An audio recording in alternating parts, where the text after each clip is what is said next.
Hi everyone, welcome back to my YouTube channel. I am Jay. This is an extra video I'm putting out today due to the fact that I saw an interesting post on LinkedIn. The post was actually made yesterday, and I'm actually just seeing it today. Today, Thursday, January 15th, as of the recording. The posting was made by someone named Philip Cavell. He's a senior executive for a business over in London, and what he's saying according to his post is that the overall movie-going experience, the cinematic experience, is not being killed by Netflix, but instead is being undermined from within movie theaters themselves. So it's a very lengthy post, so I'm only going to highlight a few key points. And as we go through it, I'll give my take as well. I mean, he believes it's being undermined from within. There are some that believe that it's being harmed by Netflix, while others are pointing the finger at the studios. And to start off with, I mean, in my personal opinion, I think all three share some of the blame. And as I mentioned, we'll go through the post and I will give my take as well. So, starting off, the first point that he makes has to deal with cost and value. He's saying ticket prices have risen faster than the perceived improvement in experience. Premium surcharges are often poorly justified. Food and drink pricing feels punitive. For many households, a cinema visit now compares unfavorably with a month of streaming. So there's no question, ticket pricing, food and beverage pricing, it's more expensive now compared to what it was 5, 10, 15, 20 years ago. Now, the movie theaters, for those that don't realize it, the movie theaters, they actually pay a film rental fee or surcharge to the studios. Because you remember, the movies belong to the studios. They're the property of the studios, not necessarily the movie theaters. For those that remember or who are around when Blockbuster Video was still around, kind of the same concept. You would go into a Blockbuster Video, you figure out which movie you wanted to rent, and you'll pay the fee depending on how long you plan on renting the movie for. So it's pretty much the same concept. The movie theaters, usually the chains, they have what are called film buyers that represent a group of theaters or a particular market of theaters. The film buyers, at that point, negotiate on behalf of those groups of theaters, and they'll determine the rental fees that are paid, to the studios. Unfortunately, that is an expense that movie theaters have to pay. And as far as other expenses that movie theaters incur, payroll's the biggest one, obviously. Utilities, of course. Repairs, maintenance, supplies, food costs. Taxes. So there's a lot of fees, a lot of other expenses that movie theaters do incur, and they have to pay. So no surprise that we've seen prices, an uptick in prices over the years, but the level that they're at now is pretty mind blowing, basically. So as far as the value for the cost, I mean, theaters have, for a while, they've already started the process of renovating a number of the locations, putting in recliner seating, doing something to, improve, the overall theater experience. So, is that the direction that movie theaters should go? Most definitely. But because that is also an expense, because you got to pay the contractors and the construction workers to do the renovation work. So Um, yes, they should be doing upgrades to movie theaters. They probably, in my opinion, probably need to pace themselves, slow down a bit, so that way expenses are not getting blown out of proportion. But I would say with AMC theaters, they're the largest theatrical company in the world and in the United States as well. They have a large amount of debt that they have to repay. And one idea I threw out was that many large-scale projects that they should probably consider putting that on pause for a certain amount of time.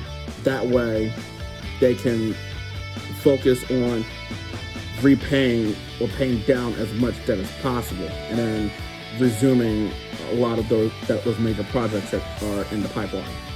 So that's my take when it comes to cost of value. The second point that this guy Philip points out is weak audience proposition. A heavy reliance on sequels, remakes, and franchise extensions has narrowed appeal. Mid-budget adult films have largely disappeared. Short theatrical windows further reduce urgency. Audiences increasingly ask, why not wait? So, this points the finger at Netflix also, because one of the CEOs of Netflix keeps talking about how the brick and mortar experience is no longer working, which myself and several people, probably a lot of people, disagree with that statement.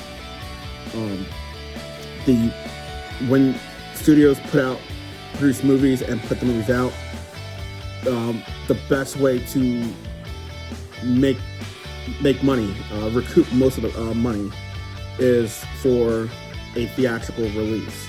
In a video I did a little bit ago, I mentioned how during COVID, Comcast was considering doing a hybrid release where they would release their Universal movies both in theater and on streaming at the same time, which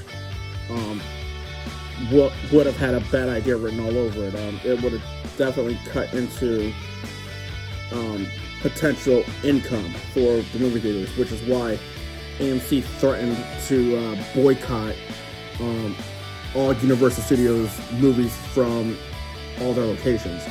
And seeing that, Comcast and Universal decided to back off on that hybrid release proposal. So, but yeah, when it comes to sequels, remakes, that's all on the studios. So, I mean, some sequels work, some sequels are a hit. Same thing with remakes as well. So it's going to come down to the studios putting up the best product possible. There's thousands of proposals as far as what can be turned into a movie, but only very few actually get the green light and make it in front of the camera. So yeah, studios are working to figure out what will put audiences into the seats at the theaters. So okay, so one more thing before moving on. I want to circle back to cost and value.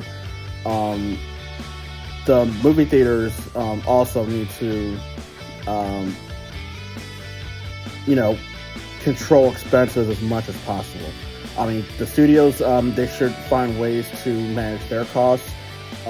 What are some ways they can do to keep production costs as low as possible? When it comes to the movie theaters, they're gonna have to get creative when it comes to managing their costs and doing what they can to keep it as manageable as possible, so they can repay any debt they incurred as quickly as possible. So, Regal, they're the second largest, in the United States. They are owned by Cineworld, and Cineworld is the second largest, in the world. So right now, Regal has about 420 locations. So, and I know back in 2022, Cineworld filed for Chapter 11 bankruptcy. So Cineworld is not publicly traded. So, I mean, not too much is known about their expenses, but are they still in bankruptcy? Possibly. Maybe they manage to climb out of it. But if Regal starts to struggle financially again, then a couple things will have to happen. Either Regal will need to consider closing or selling off some theaters, or Cineworld may need to consider putting Regal up for sale. So, a lot to think about there. Now, when it comes to AMC theaters, they're publicly traded. So, I mean, obviously, like, everything's right there for stockholders to take a look at and view. And AMC has, right now, 860 theaters, with almost 600 of them in the United States. And this goes back to a video I did earlier that, I like AMC theaters, but I think right now they have too many locations. Their debt is, they gotta get their debt repaid back. Looking at their stock pricing, I looked at their stock pricing about an hour ago, and for the largest theater company in the United States and in the world, AMC's worth $1.67 per share. That's not good. I mean, it doesn't matter what company you work for. The job of a CEO, like a president and CEO, is to, one of the key functions, I should say, of the president and or CEO of that company is to keep the company afloat. Yes, over time, companies will lose money. So in a situation where the company does lose money, what can it do to quickly rebound and climb out of debt? So right now, AMC, they're going to have to look at their entire portfolio. I mean, with the amount of debt they have and 860 theaters and the amount of debt that each theater, the amount of expenses each theater has, they're going to have to reevaluate their entire portfolio. And there are 100, maybe 150 theaters that are a financial burden. They have too many expenses. They're barely making money or none at all. They're going to have to try and course correct those locations, see if they can make them profitable. And if those ideas are not working, they're going to have to close them down or put them up for sale. Which, as I mentioned before, I don't like, because I enjoy going to the movies. I enjoy the movie theater experience. But if a company is struggling financially, like very badly, then they're going to have to make some tough decisions in order to make sure the company stays afloat. So, so AMC, I think, will need to reevaluate their theater. There's probably a handful of theaters they can do without. So they're going to have to look at things again. All right, so going back to the LinkedIn post, the third point that was mentioned is audience behavior. So mobile phone use, talking, late arrivals, weak etiquette enforcement persists. Cinemas that fail to manage behavior undermine the shared experience. So, yeah, we're in an era where everyone has a smartphone, and it can be pretty distracting, especially when the actual movie is getting ready to start and the lights are down. Theaters, they'll have to get back to basics. I mean, I remember when I first started, that was one of the things they drilled into us, was making sure we did our theater checks at least once every hour. We went through the auditoriums and did our theater checks to kind of curb any potential issues. Overall, theaters, I feel like have drifted away from that. Not just AMC, but I mean, Regal, Cinemark. I've noticed it at a number of theaters. Like, I do notice. Like, I don't really see employees going into the theaters and checking. So I think that's something that theaters will need to reevaluate and basically get back to basics, doing the little things to entice audiences to come back and provide a better experience. Now, late arrivals, I mean, there really isn't a whole lot you could do with late arrivals, unfortunately. I mean, that's also kind of the idea with reserved seating, is that way if someone doesn't want to watch the trailers, they don't have to. They can show up 15-20 minutes after the advertised showtime, and with the era of reserved seating, they know exactly where the seats are. It's not like 20 years ago where you got your tickets, but it was all general seating, first come, first serve, and you had to hurry up and get there to get the best seats. So reserved seating does away with all that. So, I mean, when it comes to late arrivals, there really isn't too much that can be done, unfortunately. Next point. Technical and presentation failures. So, dim projections, soft focus, incorrect aspect ratios, and poorly calibrated sound remain common. Overly loud or badly balanced audio regularly obscures dialogue. These are basic standard failures. So I'm going to 90% disagree with them on that. I mean, yes, once in a while you'll probably find a location that has some sort of presentation issue. But for the most part, film is not really used. Majority of theaters use digital projection. And then I was working in the movie theater. I worked at a number of locations when they were transitioning from film to digital. So, I mean, just to give you a quick cliff notes of the whole process, obviously they removed the 35mm projector.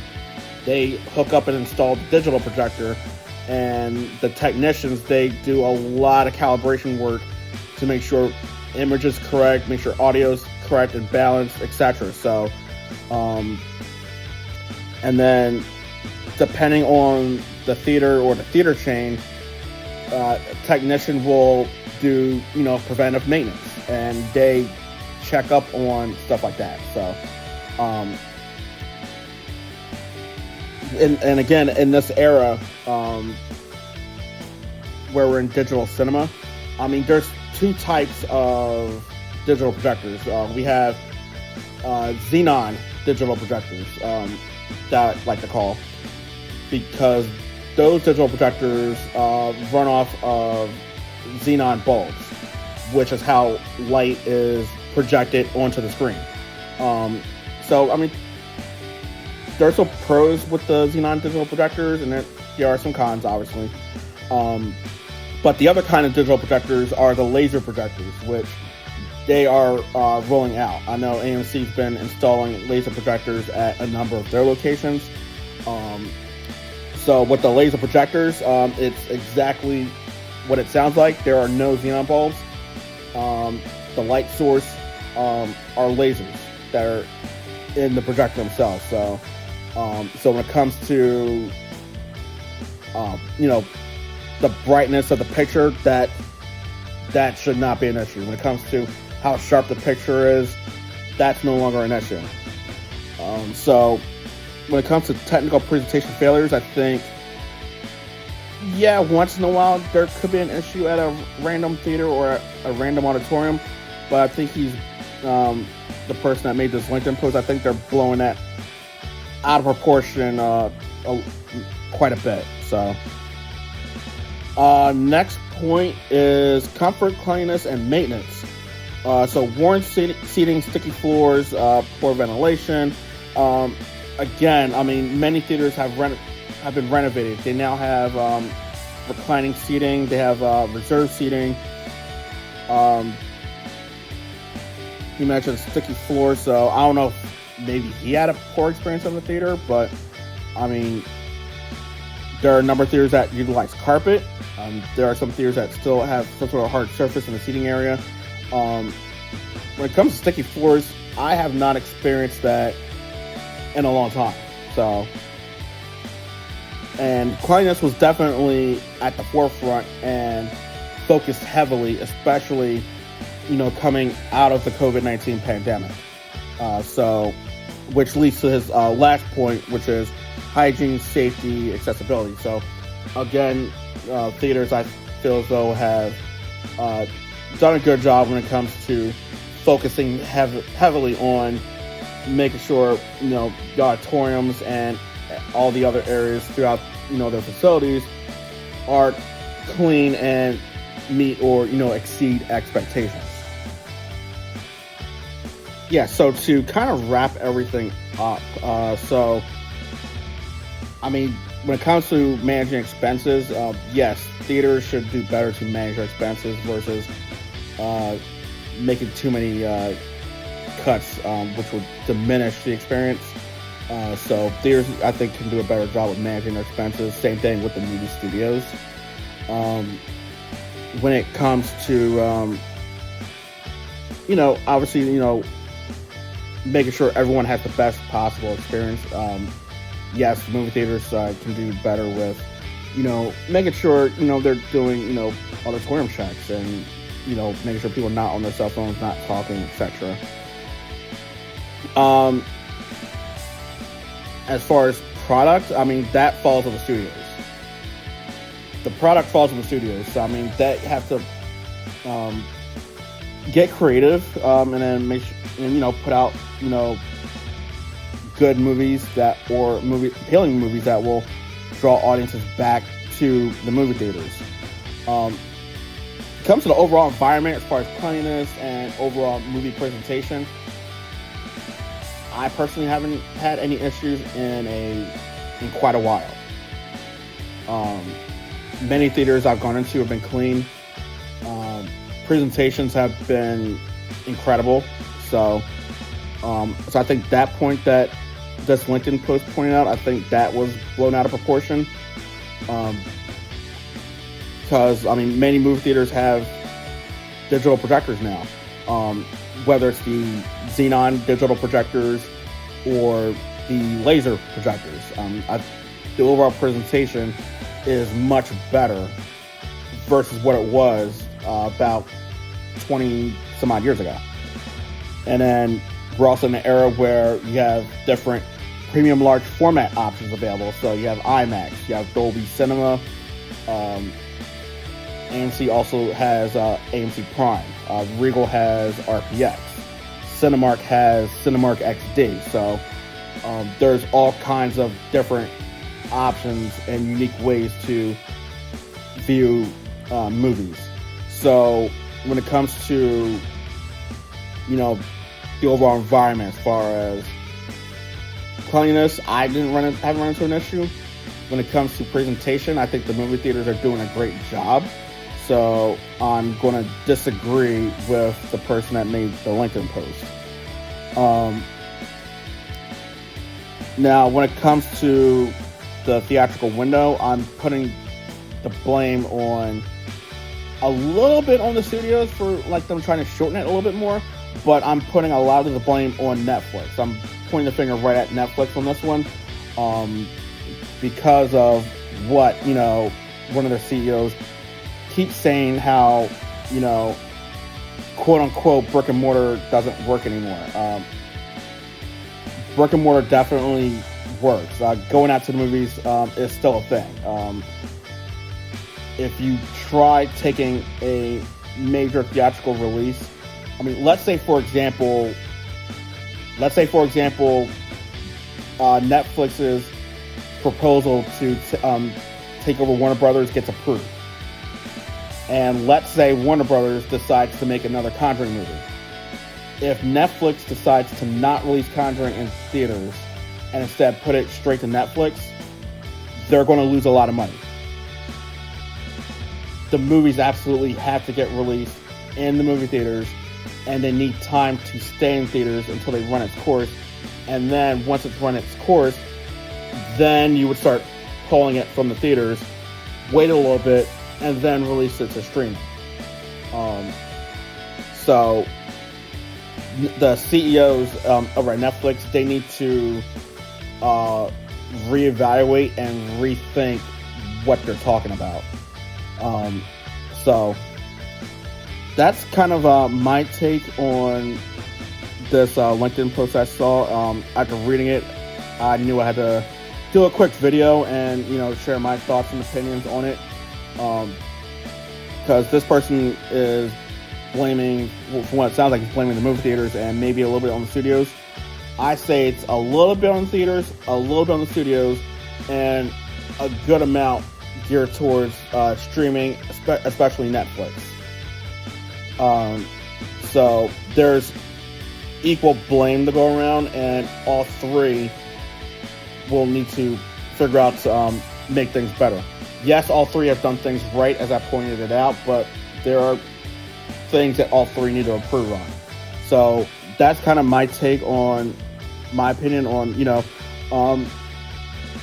what exactly is going on with, the overall movie-going experience when it comes to this LinkedIn post. So let me know your thoughts. Let me know if you agree with the points I said. Let me know if you disagree, or if you agree with some of the points I made. Once again, thank you so much for checking out my video. Be sure to like, comment, and subscribe, and I'll see you guys on the next one. I'll check you out at the movies.